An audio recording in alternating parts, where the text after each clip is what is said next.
ঘৰত বাৰে বাৰে চুৰ হৈ থাকে বাৰে বাৰে 2016 চনৰ পৰা 2025 চনৰ 8 মাৰ্চলৈকে 10 বাৰ মোৰ ঘৰত চুৰছে তাৰ 3 বাৰে মই আৰক্ষীক অৱগত কৰিছো কিন্তু আজিলৈকে মই কোনো সুফল পোৱা নাই চুৰজন দেখা পাইছিলে নি আপুনি চুৰজন দেখা পাইছে দেখা তেওঁ ওলাই যোৱা মা দেখিছে মোৰ মানুহজনে কোন হয় মোৰে ভতিজাৰ হয়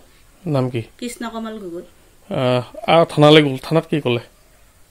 থানাত তেওঁ কোনো স্বীকাৰোক্তি নিদিলে এজাহাৰ দিছিলে নাই দিছিলো মই এজাহাৰ দিছো এজাহাৰ কি হ'ল কি পাছত এজাহাৰখন থানাতে আছে এতিয়া কি ক'লে আৰক্ষীয়ে কি বুলি ক'লে আৰক্ষীয়ে তেওঁলোকক এৰি দিছে আমাৰ লগত কোনো আলোচনা নকৰাকে তেওঁক এৰি দিছে এবাৰ কি চুৰ হ'ল আপোনাৰ টকা মোৰ ঘৰৰ পৰা টকা চুৰ কৰি লৈ গৈছে কিমান প্ৰায়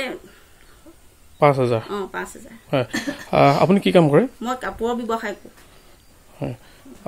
এটা কি বুলি ক'ব যেহেতু আৰক্ষীয়ে এৰি দিলে চুৰজনক কি ক'ব মোৰ এই চেনেলৰ যোগেদি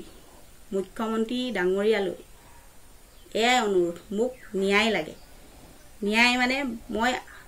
বাৰে বাৰে আজি 10 বাৰকে হৈ আছে বাৰে বাৰে মই ন্যায় পোৱা নাই 3 বাৰে মই থানালৈ আইনৰ কাষ চাপিছো কিন্তু আজিলৈকে মই কোনো ন্যায় নেপালো কোন থানা পৰে আপোনালোকৰ হিমলুগুৰি থানা আৰক্ষীয়ে কি বুলি কৈছে আপোনাক আৰক্ষীয়ে একো আৰু নকলে গুৰুত্ব নিদিলে মই ন্যায় বিচাৰো দুখীয়া শাস্তি পাওক সেইটোৱে বিচাৰো মই